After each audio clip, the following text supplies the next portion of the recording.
Kung dili pa lang si Jesus ang rason, no? Pag-iba na ito, ma-print out pa lang, 2 weeks in advance, kipagaw na sa Miko, magita sila tag-rason nga, skip na sa tag-church, pero may son tungod kay tinunan na atong gugma para kang Jesus, dili makapugong ang kaning temporal na nga mga butang, amen? Before ta mo proceed, akong i-acknowledge, magpasalamat ko sa nagpahuwang na to, kang Brother King Makayan and family, thank you kayo, at mga si Pampakpak.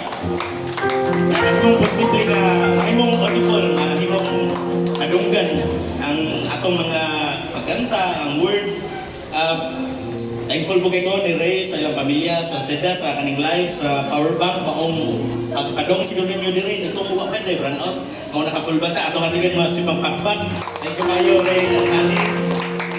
Atong worship team, thank you kayo, bisan sa run out or night quarantine, padayon nga nag-serve sa Ginoo. Huwag ka na itong tanan Megson nga ato yung gatagan o importansya ang atong spiritual life. Dili ta gusto nga magutman ang atong kalag. Nga maglakaw ta sa tibok simana nga walay input ikan sa Word of God. Aba si Ma'am Rialo? Ma'am Rialo, pwede ka mahatag og report, sowing like never before sa naitabo gahapon. Ang Ginoo nagbubuo siya panalangin o nakadungog ko na gather og significant amount ang maong nga buluhaton. Ug tungod na sa tabang hikap sa Ginoo. Og ipasigduhan man sa Women of the Word sa atong paminaw ng kadaugan. I-praise report na niya siya mga igsoon. Kabaw ba mo ni come up og 23,000. So praise the Lord. Ako kayo na kaimuhan Lord, bikas sa mga pag-ampo ngadto sa aktual na gid nga selling diri. So daghan gid ang nakakuan, nakapahimo sa higayon nga pila na lang ganito. Yes. Ang gis na karong hapon sa mamanik na maigsoon na din. Katong 23,000 kay wat pa daytoy labot sa katong Gcash to no and the coins. So murag more than pa gyud ni ang maabot karong adlaw. So support na kita ani nga buluhaton maigsoon no kay dako kayo ni nga tabang para sa ato ang Jerusalem project. Mani pagyapon mo karong hapon maigsoon. Ato tong hudton kay murag 10 sacks pa to na sa taas. Nya kabaw pila to, tag-cheese na lang. Grabe kani. Ari mo kalwala una ha. So salamat o mga katuang update. Thank you, Sister Rialo. Ug ang word pag Wednesday, nag-isod po sa pagpugas, sowing.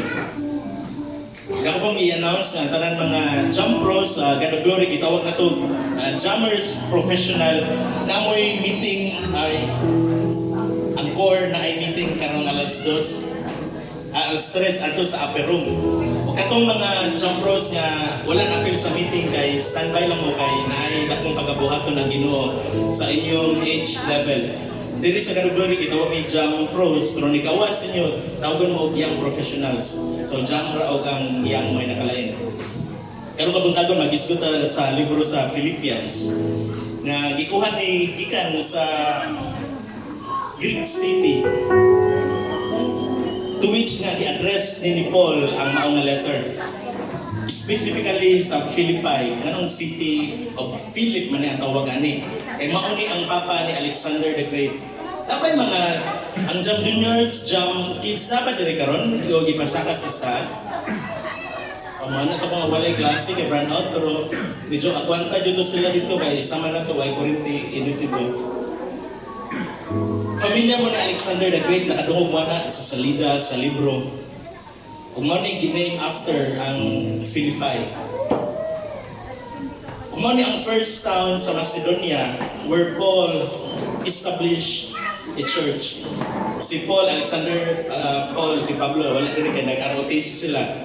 E ba mo nga, usan ni sa mga prison epistles, pasabot, isulat, samtang nabilanggo si Apostol Paul. Kauban ni sa Ephesians, Colossians o Philemon, ug ikaupat ang Philippians. Ug atong title karong kabuntagon mubo ra ni siya kay naay mo sunod nako na mo barog. Ang title nato karong kabuntagon, magkinaunsa man mga lagad ta sa Ginoo. Amen. Magkinaunsa man. Kita tanan familiar kayo ato ning murag sunod ni sa Jeremiah 29:11 favorite na Bible verse. kaning Philippians 4:13 ni Stephen Curry nga, I can do all things through Christ who strengthens me. So mga atras na rito sa verse 11 magsugod. Nagyon sa Apostle Paul, for I have learned to be content in whatever circumstances I am in. Kaya nakatunan ko ang pagkatagbaw sa bisan unsay aniya kanako. Sa mas kung gisulti ganina nga gisulat ni prison epistle ni siya. Kung sa tuan ni gisulat ni dira sa pisuhan sa Maysoong. Apasubot nga content or pagkatagbaw sa Cebuano kay satisfied. Kontento, satisfied. Nagpasabot ni nga independent. Dili na magkinahanglan og kunan pa, napay idugang, napay kwaon, sakto na kung unsay na satisfied. Whatever circumstances, makaingon dito no karong kabutagon whatever circumstances kay naanat ta kung makiingon ko first time ni nga na word ko nga brand out. So sa 2 years kapin ako nga gitawag sa Ginoo. So nako nga privilege kon unforgettable din ako nga September 21. Bisan unsay ania kanako Apostle Paul. O gi-define ni Apostle Paul ang mga circumstances, mga bisan unsay nidangat sa verse 11. Nagkatapungingon nga for I can do all things through Christ. 13 to siya. Nagtuo man tanong ang Biblia dili siya contradict siya kagalingon. Scripture interprets scripture o ang kaning circumstances makita ang rapon nato sa gisulat rapon mismo ni Apostle Paul. So maatras na sa kung nagdamo sa Biblia o wala paminawalan nyo arita sa verse 12. I know how to get along with humble means or pagpuyo diha sa kawaton, and I also know how to live in prosperity sa hamugaway. Si Paul, nasunta niya na makontento. Dili na magpaabot, abay mo. Kung unsay na mauna na, ihatag na sa Ginoo. Humble means sa kawaton, diyan sa pagkaon, sa sanina, daily necessities, mga bayranan, bills, tubig na imnon, and how to live in prosperity. Ang atong gikutlo karong kabuntagon, pulong sa Ginoo, gisulat Apostle Paul, real life experience niya. Sa verse 12 gapon, nakatunan ko na ang pag-atubang sa bisan unsang kahimtang sa kinabuhi, sa kabusog o sa kagutom. Ikaw ko siguro nga naglingkod dira unsa man busog karon or gutom or tunga-tunga na medyo snacks na ron sa uban. Ang Greek word sa being filled or ako basa sa English in any and every circumstance I have learned the secret of being filled. Nakatunan ang pag-atubang sa bisan unsang kahimtang. Ang Greek word nga gigamitan ni translated being filled was being used of feeding sa ilang panahon to fatten animals, pagpatambok sa usa ka pinuhi nga mananap. Si Paul, nahibawan po niya through sa guidance sa Holy Spirit how to be content. Kung naay daghang nga ma-apply ni nato. Kontento ta kung naay abundansya sa atong lamisa. Or usahay, wala yun, aplikid yun kayo. Manggawas ito mga garapon nga mga mantika. Or usahay, abunda po kayo, makapalit o chiko oy. Magsoon, sama sa kinabuhi na Apostle Paul, kung usay mabot sa itong kinabuhi, mahimotang mapasalamaton, amen? Hindi kita mo reklamo, ay Korinte, magpasalamat tas Ginoo, ay Korinte, magpasalamat tas Ginoo. Kaya mauna ang mainiton nga pagdaig, literal, amen? Amen. Nasa natin nyo, mainiton nga pagdaig. Both of having abundance and suffering needs. Sa hamugaway o sa kawaton. Humaw na ni ang pinaka kinaham, favorite verse sa kadaghanan. I can do all things through Him who strengthens me. May kalikon ako sa pagsagubang sa tanan tungod sa gahom nga gihatag kanako ni Kristo. Ang gigamit ni Apostle Paul nga word nga strengthen or to be strong, maka-withstand all things nga moabot apil na ang kalisod, difficulty o prosperity. Kaya magtuot ang usahay nga ang atong ano nga sa gubangon ang kalisod lang. Pero naay mas lisod nga sa gubangon ang panahon sa prosperity. Daghan mga tao or apil siguro pa na or nakaagi ko or kamo nakaagi nga panahon sa hamugaway maglisod na ta imbis ato na sa blesser, sa creator, ato na ta sa created, ato na ta sa blessing. Umao ni ang intentional nga pasabot ni Apostle Paul nga makontent o maghimo na ikalipon sa pagsubang sa tanan, ang sa tanan nga but pasabot nga hamugaway kalisod. Dili na to panon sa pamanahon nga ang kalisod ra jud ang atong kanon mag-amping ta mga Kristohanon sa kahamugaway basin malipat ta imbis adlaw sa panimbahon manan di na nato ma-do all things through Christ kay nindot di kayo pila ra jud pagdesisyon nga maato ta og dagat karon magpahangin pwede mo na may bawal ka unya hapon after sa services makaadto tag mall makapabugnaw pero unahon jud nato pagpangita ang giharian ug ang pagkamatarong sa Ginoo. Amen. Basta nasipyat nga niari ta bisan iguli nato basa ang atong sanina tungod sa singot pero worth it na sulit labaw pa na sa inyong makuha nga deal sa thrift sale karong hapon ug sa gagahapon. Kaning through Him who strengthens me, mao na ang last na part sa I can do all things. Through Him, through Jesus who strengthens me. Ang pasabot na original nga interpretation sa Greek word kay to put power in. Kitang tanan diri, mahimo nato pagsagubang sa kahamugaway o sa kalisod tungod sa strength nga gihatag ni Jesus. Dili atoa nga kusog. Ibutangan ta og power, gahom. Dili ordinary nga power. Power nga ni grace ni Christ from the grave. Power nga ni banhaw ni Jesus gikan sa kamatayon because believers are in Christ. Nakaambita ni nga gahumay son. Kabisan usahay ato bang mga pagsulay kawadon kalisod or usahay kahamugaway dili nato kalitan nga we can do all things through Christ sa kawadon, sa kalisod, sa humble means ug sa prosperity. Kaya na nato kay naay nag-strengthen nato ug naay word nga akong introduce sa inyo infuse.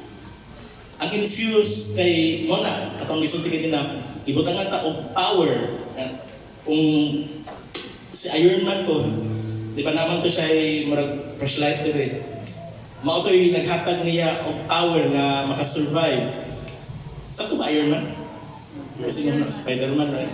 Iron Man, mamatay na tato si Tony Stark, pero tungod sa iyang i-invento dito sa bukid, something i-kidnap siya, na-infuse na siya og power. Ug mauna kita, ikaw ako, ikaw nga nagtanaw online, na gibutangan ta og power infuse with His strength. Para ason nga power to sustain us hangtod mo abot ang rescue sa Ginoo. Isundan ta mo kinahanglan ng pinanggata sa Ginoo. Itugutan na sa Ginoo ang atong mga paghilak, ang atong stress, ang atong giagian emotionally. Na atay power gi-infuse ta. Mo na mahimo nato kaya na nimo ang imong giatubang all things. Nakapanan nato nga makontento, run out o naay kurente, maayo atong lawas o dili. And naatay power, naay gi-infuse, mo na we can do all things through Christ. Naay money or no money, we can do all things through Christ. Amen? Makapadayon ka pangalagay sa Ginoo. Pasar ka sa exam or hakbong ka, you can do all things through Christ. And naay gi-infuse na power sulod ra nimo. Gisugod ka or gibasted ka, makapadayon ka pangalagay sa Ginoo kay naay power nga nag-strengthen nimo. Amen? Dili ta magda sa kawadon sa gugma o sa kalipay sa gugma. Na kay kaholdinghan so wala makapadayon ka pangalagay sa Ginoo kay dili na maitungod sa kawadon ug sa prosperity. Nakuha na niyo ang punto Maxon. Simple kayo. Ug gituyo pa ni nato atong ning sana i-shorten yun kay para kasabot mo ito, no? Ako rin ay Jesus life, kamo kay nagpaypay. So, unfair. So, ato rin paspasan. I-accept man ta ang atong application or atong promotion or gidecline, makapadayon din ta. Kaya dili na yung maoy basihan sa atong strength. Amen? Ang nindot ato nga cellphone, dili may basihan sa atong kadasig. Or nagkipad pa kadira, bisan asa ang duha, ang power ni Christ, mauni ang nag-strengthen nato. Si Job ni agi og kay bawo man ta or wala ka pa ipanangin dun ni Satan nga ni God nga sulayon. Kuha ang iyang mga businesses, ang iyang mga anak nga matay. Tulo ka buok. Dili tulo ba ka anak? Sama naman yun. Duha. Ito. Ito, medyo nakuha ko. Ako, di lang pumatag ko na ako nang i-review na para mahatag na ko. Nakakamag ko sa mga nagkalit na lapay. Naingon si Job, yan na, huwag tang natanan. Isa daghan diri og negosyo. Ano na alam, ibutang yung sa tiil sa sapatos ni Job, huwag tang tanan. Dili lang huwag tang, o dili, ipangtulis. Kuan, kanang by taken by force, ang iyang mga anak is suffer of death. Kaya si Job, nato siya nasawa. Diba ba mo nga para paglightin lang sa mood, para muhayahay?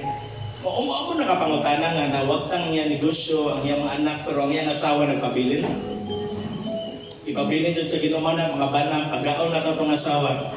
Amen? Lipay kayo mga wowers. Eh, bisan kwaon sa Ginoo ang tanan, pero mapabilin din mo, pilit sa iyong bana. Mo na, pamalundong na ito, ani nga kuhan. Ang atong asawa kay muunong na nato. Pero ang asawa ni Job, gisulsulan na siya na i-curse, tulog ang Ginoo, kamatay na rin, kaya napuno na kaya sa ka. Naingon si Job, in reply sa iyang asawa, mudawat ba lamang kita, gikan sa Diyos ug maayong mga butang, ug dili mga kadaot? Ano Megson nga, shall we indeed accept good from God and not accept adversity? So dawaton na to, usahay na ay kawadon. Pagkabautan ang plano sa Ginoo, plans to prosper us and not to harm us. Amen? Mga padayon na Diyod. At then, pray. Wala ko din isira sa usa ka story. True story ni siya, gikan sa usa ka pastora. Kauban siyang bana, o tulo ka anak na lalaki. Manasigon sila na nag-serve sa Ginoo. Kung usa ka pastor, ang imong mga anak most likely mag-serve yun na sa worship team. Usa ka drummer na ngayong anak, dasig, usa ka teacher. Gikan sa usa ka event sa Lapu-Lapu sa fiesta. Niadto sa konsolasyon para lang po sa pag-protect sa privacy. Dili na ko i-detail pag-ayo. Hangtod karon 14-15 years na nilabay, wala siya closure na nakuha gikan sa mga panghitabo. Ang iyang anak na drummer, napalgan sa adlaw nga Domingo, kumain silang panimbahon, ay nitawag na ang imong anak tuwa dito sa konsolasyon.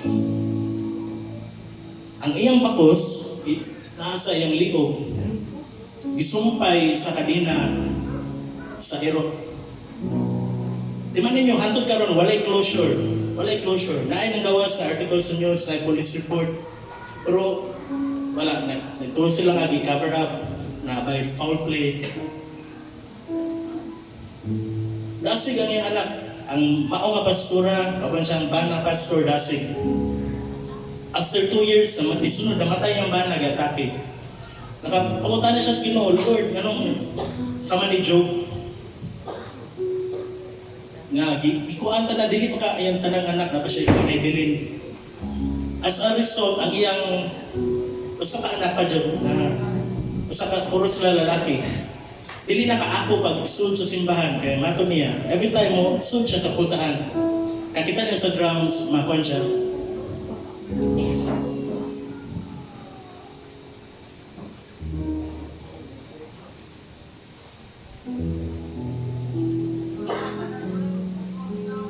naunay ko sa akong music.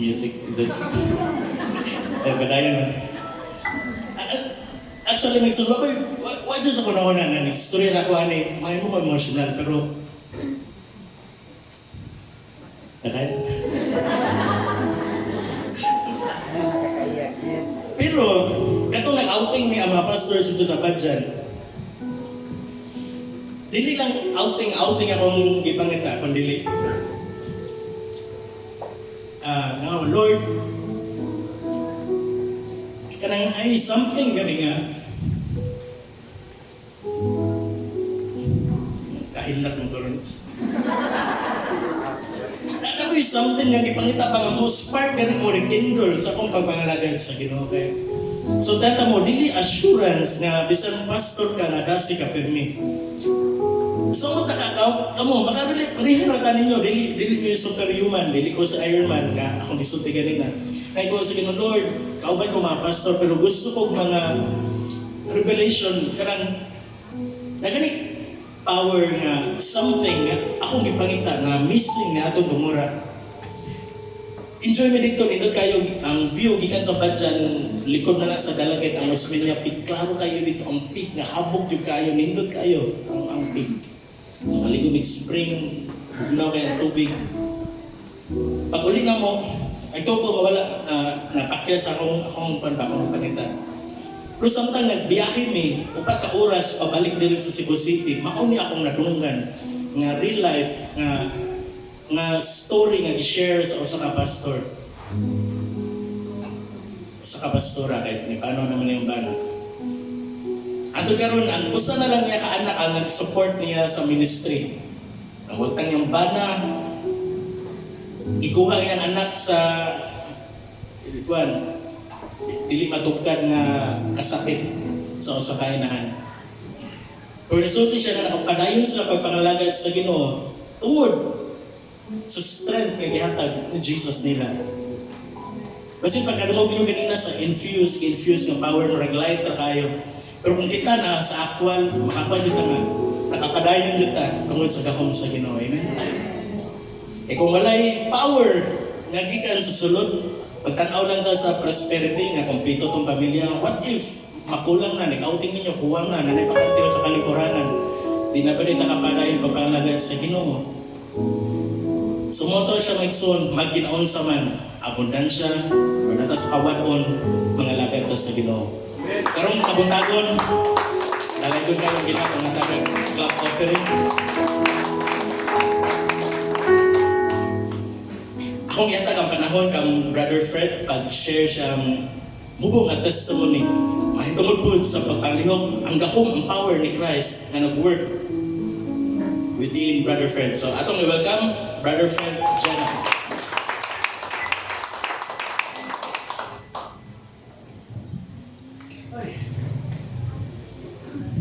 Thank you, Pastor. And good morning, everyone. Good morning, God of Glory.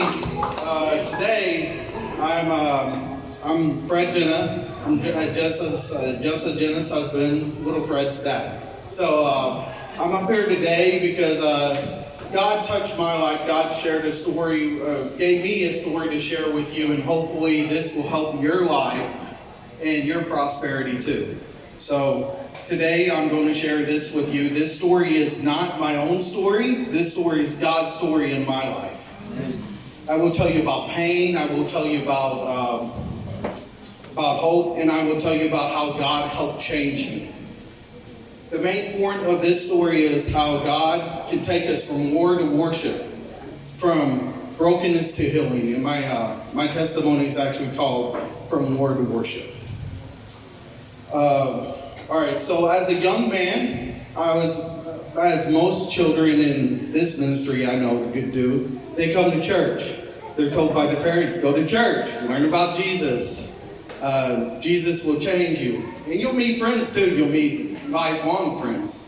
So I went to church, and my very first time I was away from my parents at 7 years old, I was blessed to go to Bible camp. At 7 years old, I felt the Spirit of God come into my life for the very first time. It was so powerful that even today, now that I stand before you, I still remember the exact moment that it happened. And I remember crying and overwhelming just joy. And I remember that night when it happened, the sky was clear. And I looked up at the stars and I said, God, you are so amazing, even at 7 years old. So God can do great things right there. And then the Bible says that start children off when the way they should go, and when they are old, they will not turn from it. That's in Proverbs 22:5 or 22:6. Even as a child, God was calling me. God, later on in life, I grew older and I started stepping away from the church, which was the wrong answer. I was growing up and I was a teenager. And as most teenagers do, they start to rebel. They start to say, oh, my way's the right way. Nobody else is right but me. So that wasn't right. And later on I would find out that. But doing so, I decided that I was going to join the military because I grew up in a small town. You guys in the Philippines would call it a province. Well, there was only really 4 types of work. You could do work in a supermarket or market. You could do work on a farm, or you could maybe work in a small fast food restaurant or join the military. And so for me, the answer was clear. I wasn't going to be stuck in that town, so I was going to join the military. And I always had an aspiration to join because my grandfather before me actually served here in the Philippines, fighting against the Japanese. So he already kind of grew that thought in my head before I was even able to even know that I would be serving here today. So, but as in the Army, war's hard. And while I was in Iraq, rockets came down daily. I would have 10 to 15 rockets a day just come down around me. And one day, I had a very big rocket. It was called an IRAM, an improvised rocket assisted mortar. It is a very large rocket. Good, easy way for you to understand it is like the water barrels that you see, the blue ones that people have the water in. Well, like that, but had a rocket motor welded to it, and it was steel, and it had hundreds of ball bearings, little tiny balls of steel, solid balls, packed with explosives. So then when it exploded, the balls would go and kill as many people as they wanted. That was what the terrorists put against us. Well, I was only 17 meters away from the rocket when it exploded that day, and not one of those balls hit me, which is a miracle in itself, God's blessing right there. So I thank God for that. But I didn't come unscathed, because little did I know, that day I was knocked unconscious. I had a traumatic brain injury, so part of my brain actually collapsed. And now even today, I still have some anger issues and some memory issues and some eye issues that causes me dizziness. But I haven't let that stop me today. And when I came home, I was not the same. I had PTSD, war trauma, as the Philippines would call it, war trauma. So I had bad nightmares of the event. I had anger. I had fear. I had felt lost and broken. And at that time, I was far from God. And that's what made me feel broken. I felt so broken that one day I tried to end it all. I tried to kill myself. I tried to commit suicide. The Bible says that the Lord is close to the brokenhearted and saves those who are crushed in spirit. Psalms 34:18. All right, so during the time that I tried to commit suicide, God never lost me, or God never lost his sight on me. Even then, he was still looking out for me, because the very day that I tried to commit suicide, little did I know, or even the chaplain, which is a army pastor, knew that God told him for some reason to check on me that day.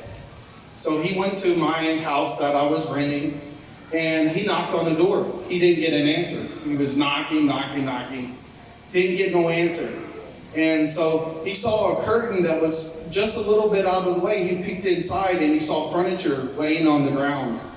And he knew that something was wrong. So he kicked in my door, just wham, kicked it in. And When he did it, he saw me laying down on the ground with an empty pill bottle that I was trying to commit suicide with. It was my own pills, and I thought, well, it's going to be easy because the sleeping pills they prescribed me, it only takes 3, and I got 90, so I can easily kill myself. So I tried to take them all at once. And so when he found me like that, he called 911. The ambulance came. The ambulance took me.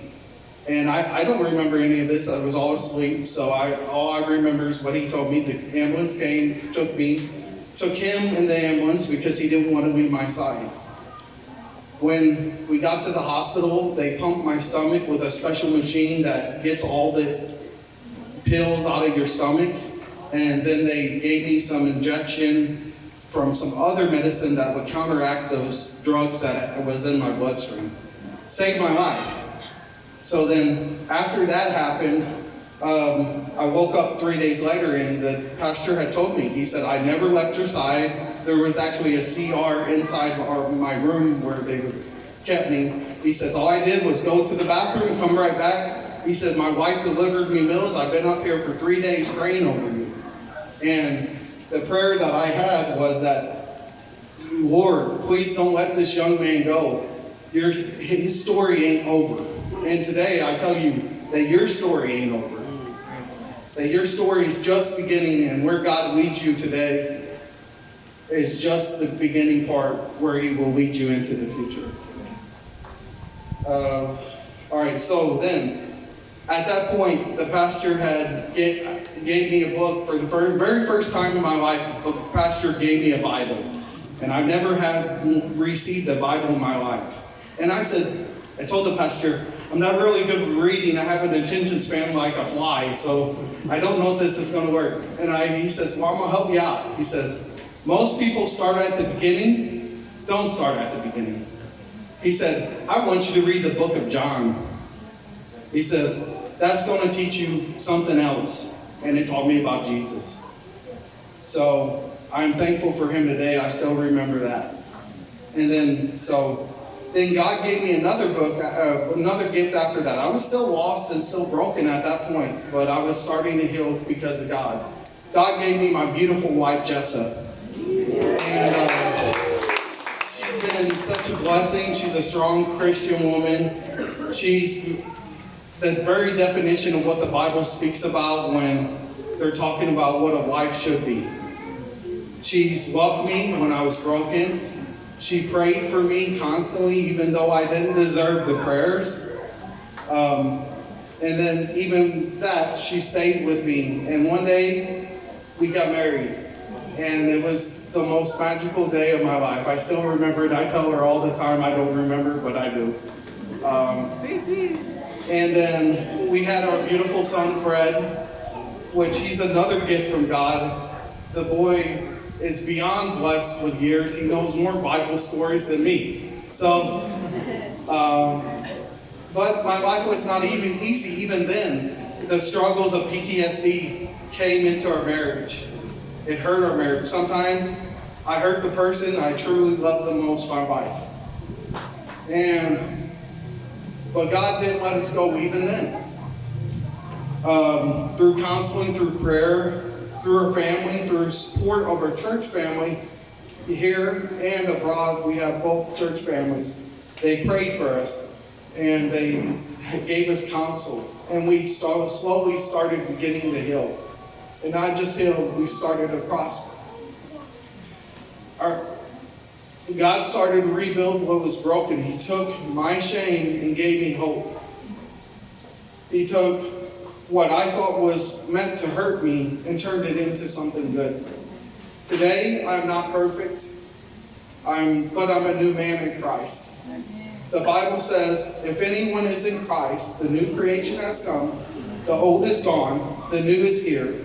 2 Corinthians 5:17. Now I serve in my church. I also help veterans who are hurting by serving in the VFW, Veterans of Foreign Wars. I use that program to help draw veterans that have problems like me and teaching them about Jesus.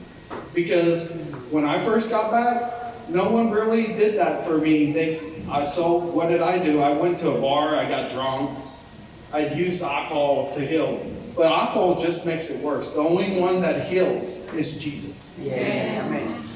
And that's the true love of Jesus. There is no other provider in this world. So, kind of got off topic a little, but my story is not about my strength. It's about God's grace. Start praying for your family. Start serving in your church. Start forgiving that person that's holding you back from the Lord. Start reading God's Word. Start sharing your own testimony. Remember, as the pastor said in the Bible, I can do all things through Christ. Philippians 4:13. We can be the workers the Bible speaks of in verse Matthew 9:37. The harvest is plentiful, but the workers are few. So get out there, be a worker. And here again, the point is, God can take us from war to worship, from brokenness to healing. Conclusion. Friends, you may feel broken today. You may feel far from God. God has never lost you. You have only lost God. God will show you a path back to Him if you just open your hearts to Him. But I am here to tell you that Christ, there is hope. If God can take a soldier from war to worship, He can do the same for you. If He can take a broken life and turn it around and heal it, He can heal yours too. No matter where, if God can bring me from darkness to light, He can do the same for you. No matter where the battlefield is in your life, it don't have to be Iraq. It don't have to be Afghanistan. It can be at home, work, school, or any other problem you have. There's no problem too small for God. You just yet have to ask Him to help you. Never forget, God can take you from brokenness to healing, from war to worship. Thank you. That's my testimony.